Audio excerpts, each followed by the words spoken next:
আমাদের নার্সিংয়ের যে কনসেপ্ট, যে ধারণা, সে ধারণার কিছু পরিবর্তন আসছে।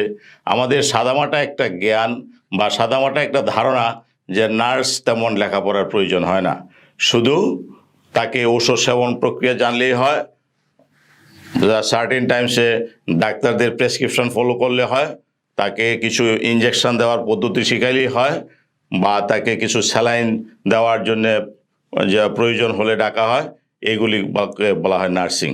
আসলে অ্যাবসলিউটলি ইট ইজ রিভার্স। এই ধারণাটা আমাদের সঠিক নয়। নার্সিং বলতে একটা কম্প্রিহেন্সিভ এ টু জেড একটা কম্প্রিহেন্সিভ কেয়ার বোঝায়। সেখানে মাসলোস একটা থিওরি আছে, সেই মাসলোস থিওরিতে যে টোটাল নার্সিং কেয়ার সেটা বোঝা যায়, যাতে করে একজন মানুষ, হিউম্যান বিইং, তার হেড টু টো পর্যন্ত আমার একটা অবজারভেশন স্কিল থাকতে হবে এবং অ্যাসেসমেন্ট স্কিল থাকতে হবে।